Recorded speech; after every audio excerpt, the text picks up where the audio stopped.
The silent reason you're failing is happening right now. And the most dangerous part, no one around you will ever tell you the truth. It's not laziness. It's not because you're not talented enough. The truth runs much deeper, and it's costing you more than you realize. By the end of this, you'll see it clearly.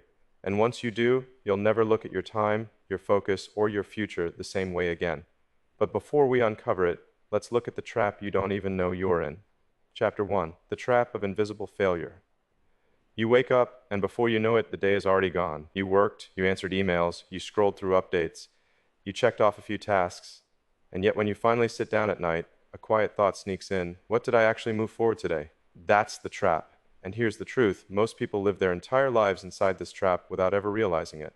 They keep themselves busy, they convince themselves they're productive, and they even wear exhaustion like a badge of honor. But if you stop and strip it all away, the question remains, what did you actually build? What did you actually solve? What did you actually move closer to completion? Failure doesn't always look like crashing and burning. It doesn't always look like losing your job or going bankrupt or falling flat on your face. The most dangerous kind of failure is the one you don't even notice. The kind of failure that quietly eats away at your days, your weeks, your years. It feels like progress because you're busy. But busy is a disguise. Busy is the mask failure wears to trick you. Busy tells you you're moving, while deep down you know you are standing still. You confuse activity with achievement. You mistake movement for momentum, and the hours keep slipping through your hands like water you can't hold. And here's the worst part, nobody's going to call you out on it. Nobody will tap you on the shoulder and say, hey, you're wasting your life on shallow tasks. In fact, they'll probably celebrate you for it. They'll say things like, you're such a hard worker, you're always on top of things. They'll see you drowning and call it discipline. They'll see you exhausted and call it ambition. But you know better. You know that feeling in your chest, that quiet frustration that no matter how hard you push, you're not actually breaking through. You're just circling. You're just reacting. You're just trying to keep up instead of actually moving forward. That's the silent reason you're failing. Not because you lack intelligence, not because you lack ambition, but because your energy is scattered in 1,000 directions and none of them truly matters. And when you live like this day after day, year after year, something terrifying happens. You don't fail loudly. You fail quietly. You fail invisibly. Until one day you wake up and realize you've been climbing the wrong mountain the entire time. That's the invisible failure, the one that doesn't announce itself until it's too late. The one that leaves you with regret instead of results. And I know this trap too well, because I lived inside it myself. Chapter 2: My Breaking Point. I used to believe the answer to everything was simple. Just work more, put in more hours, grind harder than everyone else, push through the fatigue, push through the frustration, and eventually something would break loose. That's what I told myself, and so that's what I did. I worked insane hours. I stayed at the office until my body gave up on me. I coded until the lines on the screen blurred together. I jumped from meeting to meeting, call to call, fire to fire, never stopping long enough to think. I lived in a constant rush, chasing the next urgent task, the next demand, the next distraction that screamed for my attention. I thought effort was enough. But effort without direction is just chaos. And the truth is, I wasn't making progress. Not the kind that mattered. Sure, I looked busy. Sure, I was exhausted. But exhaustion doesn't equal progress. Busyness doesn't equal momentum. I was confusing movement with results. I was sprinting in circles. There were days when I worked 12, 14, sometimes 16 hours straight. My body was wrecked, my mind was fried, but when I looked at what I had accomplished, I realized nothing meaningful had shifted, nothing big had moved forward, nothing that mattered had been solved. All that effort, all that sacrificing, I was still stuck in the same place. And that realization, it hits you in the gut, to give everything you have, to pour your time, your energy, your life into something, and to still feel stuck. That's how silent failure works. It doesn't hit you with an explosion. It wears you down, it erodes you slowly, it steals your clarity, it drains your energy. It convinces you that no matter how hard you try, you'll never break through. I remember one night in particular, I was sitting in a tiny, cluttered apartment. The only light was the dull glow of the computer screen in front of me. My desk was covered in scraps of paper, empty coffee cups, piles of notes I hadn't touched. It was past midnight, and I had been working since morning. My body ached, my eyes stung, my head was heavy. And yet, despite all those hours, despite all that effort, I hadn't solved a single meaningful problem. That night, I felt like I was drowning, not in water, but in noise, drowning in emails, drowning in pointless meetings, drowning in shallow tasks that demanded everything and gave back nothing. And the worst part was that I convinced myself this was the path forward, that if I just worked harder, something would finally give. That's the lie we tell ourselves. We think the problem is not enough hours. But the truth is, the problem is the wrong kind of hours. And in that haze of exhaustion, I finally asked myself a question I had never asked before. What if I could just protect 1 clean hour a day? 1 hour with no interruptions, 1 hour with no phone, no emails, no distractions, 1 hour where I did nothing but push the mission forward. At first it sounded ridiculous. How could one single hour possibly matter when I was used to working 16? It felt almost insulting, almost laughable, but I had nothing left to lose. So I tried it. And that's when everything changed. That single decision to protect 1 sacred hour every day became the turning point. In that 1 hour, I wasn't just reacting anymore. I wasn't just running in circles. I wasn't drowning in shallow tasks. For the first time, I was creating real momentum. For the first time, I felt clarity instead of chaos. For the first time, I wasn't just working, I was building. And here's what I discovered. It wasn't more hours I needed. It was the right kind of hour. One protected hour of deep, undistracted focus was more powerful than an entire day lost in distractions. That 1 hour gave me clarity. That 1 hour gave me breakthroughs. That 1 hour gave me a way forward. And this is why you need to hear this. Because the silent reason you're failing isn't that you're not working hard enough. It's not that you lack drive or ambition or intelligence. It's because you're not protecting the work that actually matters. You're letting the noise consume you. You're letting the world steal your time, one distraction at a time. And here's the hard truth, no one will tell you this. They'll applaud you for working yourself into the ground. They'll admire your busyness. They'll call it ambition. But deep down, you know the truth. Deep down, you know you're giving everything you have and still not moving forward. That's the silent reason you're failing. Not laziness, not weakness, just misdirected effort. But listen closely because this isn't just my story, this is your story too. Chapter 3, The Psychology of Quiet Failure. Here's what makes the silent reason so dangerous you. Don't even notice it happening. It doesn't announce itself with alarms or warnings. It doesn't knock you down in one violent blow. Instead, it slips into your life quietly, wearing the mask of productivity. It fools you with the illusion of progress. You tell yourself you're working. You tell yourself you're busy. You convince yourself you're moving forward. But if you stop and look closely, the truth is unsettling. You're stuck in place. Your brain is built to survive, not to thrive. That means it is constantly scanning for what's urgent, not what's important. It looks for stimulation, for novelty, for anything that gives it the feeling of progress. That's why you reach for your phone without thinking. That's why you check email before you even get out of bed. That's why you get caught in endless loops of scrolling, replying, reacting. It's not because you're lazy, it's because your brain is wired to chase quick wins. And here's the trap, those quick wins feel good. Every notification, every email answered, every small box you check gives you a tiny hit of relief. It tells your brain, I accomplished something, but in reality, nothing meaningful has moved forward. You've been tricked by your own biology. Failure doesn't always come from doing nothing. Sometimes it comes from doing too much of the wrong thing. You can drown in small victories and never touch the one challenge that would actually change your life. You can win hundreds of tiny battles and still lose the war. That's exactly how the silent reason works. It keeps you so busy that you feel safe, but never so focused that you actually break through.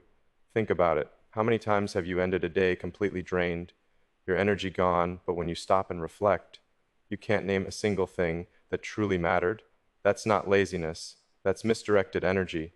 That's your brain chasing dopamine instead of direction. And that's how people fail, not in a loud, dramatic collapse, but in the quiet erosion of days, weeks, years. And here's the cruelest part. The world will reward you for this. People will clap for you as you drown. They'll see you answering emails at midnight and call you committed. They'll see you juggling 10 shallow tasks and call you ambitious. They'll see your stress and exhaustion and label it drive. You'll get praise for the very habits that are silently holding you back. For a while, you'll believe them. You'll mistake their praise for proof that you're on the right track. And deep down, it might even feel good. But then the silence creeps in, the silence of knowing that despite all the applause, despite all the validation, you're not actually moving forward. You're not creating breakthroughs. You're not solving the problems that matter most. You're just circling the same shallow waters day after day. That's the psychology of quiet failure. It hides inside validation. It hides inside busyness. It hides inside the comforting lie that effort equals progress, and if you don't catch it, if you don't expose it, it will consume decades of your life before you even realize what happened. But here's the turning point. Once you see it for what it really is, you can't unsee it. Once you recognize the difference between noise and clarity, once you learn to separate shallow busyness from true progress, you begin to take your power back. You start asking yourself harder questions. You start noticing the leaks in your time. You start reclaiming the hours you've been giving away.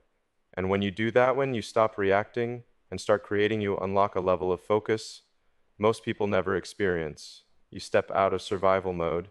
You step out of constant reactivity. You enter a state of deliberate action, a state where every hour compounds, a state where your effort finally lines up with your results. That's when everything begins to change. And you won't just take my word for it. Once you see how others have applied this exact principle, you'll realize that a single protected hour isn't just powerful, it's transformative. Chapter 4, Proof in the Real World. You might be thinking, that sounds good in theory, but does 1 hour a day really make a difference? And I get it. When your schedule feels like chaos, when your days blur together, when you've tried to change before and failed, it's hard to believe that something so small, so simple, could change everything. But the truth is, one focused hour has shaped some of the greatest breakthroughs in history. Let me paint the picture. Imagine the writer who decides, no matter what, to sit down every morning with nothing but a blank page, not scrolling, not distracted, not half-heartedly typing while checking their phone. Just one clean hour of pure writing. At first, it feels insignificant to unpage, maybe two, hardly worth noticing. But stack that hour, day after day, and suddenly those pages pile up. 30 pages a month, 365 pages a year. That's not just scribbles in a notebook. That's a finished book, a story that can change lives. A legacy carved out of one quiet hour day. Or think of the musician, not the superstar on stage, but the beginner with an instrument in their hands, awkward, clumsy, unsure. They don't need 10 hours. They don't need endless practice marathons. They just need one sacred hour of deliberate practice. 1 hour where the phone is off, the world is quiet, and their full attention is on the music. At first, it's just noise. At first, it's slow. But after a year of those hours stacking together, they're not the same person anymore. They've built skill. They've built confidence. They've built something others will one day call talent. But it didn't come from talent. It came from 1 hour, protected and repeated. It's the same for athletes.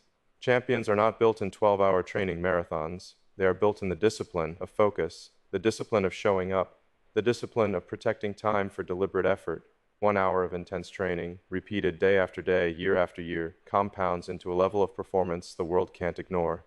Small effort, multiplied relentlessly, creates giants. And here's the tension: most people never experience this. Not because they can't, not because they don't want to, but because they underestimate it. They dismiss 1 hour as not enough. They look at their lives and think, if I can't give it all, it's pointless to give a little. And so they wait. They wait for the perfect day, the perfect season, the perfect block of free time that never arrives. They wait until their schedule clears, until life slows down, until all the chaos disappears, but it never does. And while they wait, the years slip away. That's the silent tragedy. But the ones who stop waiting, the ones who stop lying to themselves, the ones who pick up that single hour and protect it like their life depends on it, they are the ones who transform. They are the ones who rise above the noise. They are the ones who build empires, write books, master crafts, invent the future. They don't wait for perfect. They start with 1 hour. And this is why the silent reason you're failing is so destructive, because it convinces you that little things don't matter. It whispers, if you can't do 10 hours, don't bother with one. It tells you to wait for the right moment. But here's the truth: it's never the right moment. Life never hands you free time. You have to claim it. You have to protect it. Because one focused hour doesn't just add UPIT compounds. It multiplies. It rewires your brain. It reshapes your identity. It changes who you are and who you become. And once you've experienced that shift, once you've seen what one protected hour can do, you'll never look at time the same way again. Because you'll know that your future is not decided in years. It's decided in hours, in the small, deliberate choices that no one else sees. But here's the haunting question. If 1 hour is so powerful, why do most people never use it? Why do they hear this, nod their heads, agree with every word, and still abandon it the very next day? Chapter 5. The Silent Killers of Momentum. By now, you understand the power of 1 hour. You've seen how it can multiply, reshape your future, and turn small effort into massive transformation. But here's the truth: it's not hard to build momentum. What's hard is protecting it. And this is where most people fail. Not because they're lazy, not because they don't care. They fail because they let their momentum die quietly, drained away by forces they don't even see. The first killer is distraction. It isn't always loud. Sometimes it's subtle: the itch to check your phone, the quick scroll through your feed, the one message you promise will only take a second. You don't lose your hour in the middle, you lose it in the 5 minutes before it starts. The second killer is lack of clarity. You sit down, but you don't know where to begin. You circle ideas, hesitate, second guess yourself, and before you know it, the hour is gone. Time passes, but nothing meaningful gets created. The third killer is the absence of boundaries. It's the friend who calls, the colleague who just needs 5 minutes, the family member who doesn't understand why you're unavailable. And unless you defend your hour, the world will take it from you without hesitation. These killers don't just steal your time, they steal your belief. Every time you fail to protect your hour, a small voice whispers, "Maybe I can't change. Maybe this is just who I am." That lie is deadly. I've fallen into this trap myself.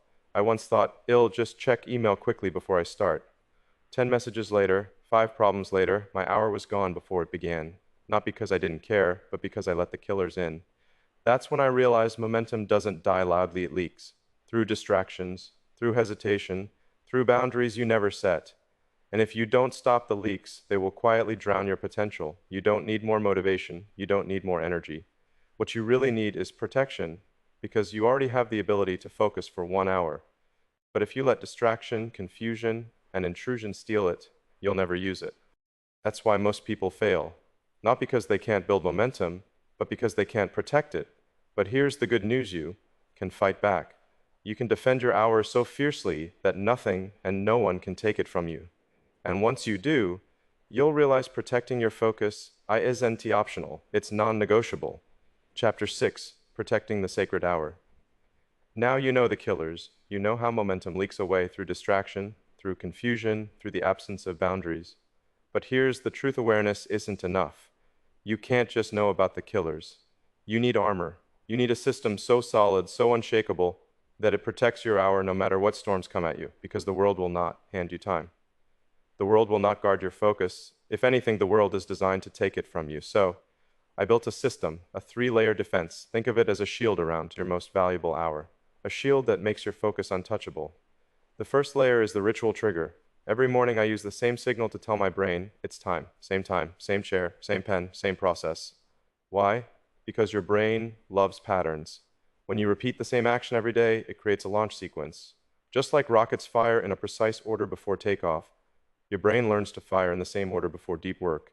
You don't waste energy deciding when to start, how to start, where to start. You just begin. Ritual becomes automation, and soon that single, sitting in the chair, opening the notebook, holding the pen becomes a mental switch. Distraction off. Focus on. The second layer is environmental simplicity. Look around your space right now. What does your brain see? Clutter, notifications, random objects pulling your attention in 10 different directions? If your environment is chaos, your mind will be chaos. So strip it away. Remove everything that doesn't serve the mission. One object, one focus, one clear target in front of you. When your environment whispers simplicity, your mind responds with clarity.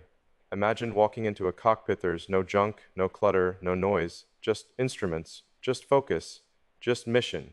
That's how your sacred hour should feel. The third layer is the boundary, and this is the one that changes everything. You cannot build breakthroughs if the world believes it can interrupt you at any time. You cannot reach clarity if people know they can pull your attention whenever they want. So you have to make your hour non-negotiable, not optional, not when it's convenient, non-negotiable. I told my team, this hour belongs to the mission. It is not to be interrupted, ever. And here's the surprising part: they respected it. Why? Because when you respect your hour, others will too. But if you treat it like it's flexible, like it's optional, like it's secondary, the world will treat it the same way. These 3 layers: ritual, simplicity, boundary, are your armor. They are the system that keeps the killers out.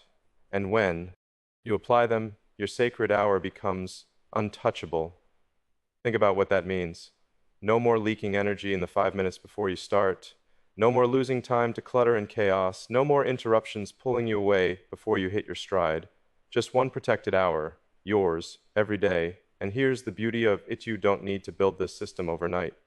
You don't need to wait until everything is perfect. You can start tomorrow. One ritual, one clean environment, one declared boundary. And once you do, your sacred hour will begin to feel unstoppable. But let me warn you, there's still another trap. Because even if you protect the hour, even if you guard it with everything you have, there's still one way you can fail. And it's not about time. It's not about protection. It's about something deeper, something far more dangerous. Because what good is protecting your hour if you don't know what you're aiming at? Chapter 7, Time versus Identity. Most people think the solution is to manage their time better. They buy planners, download apps, color code calendars, and fill their days with endless schedules. They believe that if they can just squeeze every ounce of efficiency out of their hours, everything will fall into place. But here's the uncomfortable truth: time management won't save you, because you can manage every minute of your day and still waste your life. Think about it. What good is an hour if you don't know what you're aiming at? What good is a perfect schedule if you're pouring all that energy into the wrong direction? It's like building a rocket with no destination. You can design the engines, you can fuel it up, you can prepare for launch. But if you don't know where you're going, all that power will take you nowhere. Fast. That's the silent trap most people never see. They obsess over hours, they obsess over productivity hacks, they obsess over how much time they can squeeze out of their day. But they never stop to ask the deeper question: who am I becoming with these hours? Because time by itself is meaningless. An hour spent scrolling is not the same as an hour spent building. An hour spent reacting is not the same as an hour spent creating. An hour spent lost in noise is not the same as an hour spent facing the hard truths you've been avoiding. Time doesn't change you. What you do inside that time does. This is why people fail quietly. They mistake managing time for managing identity. They convince themselves that filling their calendar equals progress. They feel accomplished because every hour is booked. But busyness without clarity is just another form of distraction. It feels safe, it feels productive, but it's still failure in disguise. I had to learn this the hard way. There were mornings I sat down for my protected hour, and instead of clarity, I felt blank. My mind raced, my thoughts scattered. I didn't know what problem to tackle first. I had the time, but I didn't have the direction, and it hit me as the real trap. Protecting the hour means nothing if you don't know how to aim it. And that's when I realized the truth. It's not about managing hours. It's about managing focus. It's about managing attention. It's about managing who you are becoming in that protected space. Because every hour you guard isn't just a block of time, it's a brick in the foundation of your identity. When you use your hour with clarity, you start rewiring yourself. You stop being the person who reacts, and you start becoming the person who creates. You stop being the person who drowns in noise, and you start becoming the person who moves the mission forward. 1 hour at a time, you are literally shaping your future self. And that's the difference most people never understand. Time doesn't transform you, identity does. And until you shift from asking, how do I manage my time, to who do I want to become, you'll keep failing silently. Because the silent reason isn't just that you lose hours. It's that you live them without direction. And once you understand this, once you see it for what it is, you come face to face with the most important revelation of all. Chapter 8. The silent reason revealed. Here's the moment we've been building toward. The silent reason you're failing is not a lack of discipline. It's not a lack of talent. It's not even a lack of time. The real reason you're failing, the reason no one around you will ever tell you, is self-deception. You already know what matters. You already know the problem you've been avoiding. You already know the conversation you're scared to have, the project you keep postponing, the decision you pretend isn't urgent. And yet you tell yourself, I don't know what to do. You tell yourself, it's not the right time. You tell yourself, I need more preparation. But that's a lie you whisper to yourself so you can stay comfortable. That's the silent reason you're failing. Not because you can't, but because you're pretending you don't know. I remember the moment this hit me. I had been protecting my hour, sitting down every morning, but some days nothing came. Blank pages, racing thoughts, no clarity. I thought maybe I wasn't ready. But then I asked myself one question that cut through everything. What am I pretending not to know? And instantly, the excuses collapsed. I wasn't lost. I wasn't confused. I was hiding from the truth I already knew. That's when I realized the biggest enemy is not distraction. It's not other people. It's not lack of hours. The biggest enemy is the part of you that pretends you don't know the truth. So let me ask you directly, what are you pretending not to know? You already know the answer. And until you face it, you'll keep failing quietly. You'll keep convincing yourself you're making progress while deep down, you know you're not. But the moment you stop lying to yourself, the moment you protect one sacred hour and fill it with honest it's the moment everything changes. That's when the fog lifts. That's when your energy aligns with your direction. That's when you stop failing silently and start building deliberately. Here's the truth. No one will tell you you don't need more time or more talent or more motivation. You need more honesty. And once you face that truth, once you protect just 1 hour a day to act on it, you become unstoppable. So remember this, your failure isn't loud. It's silent. It hides inside busyness, excuses, and lies you tell yourself to stay safe. That's the reason you're failing. But the moment you reclaim 1 hour, the moment you stop pretending, the moment you decide to face the truth, you reclaim yourself. And that changes everything.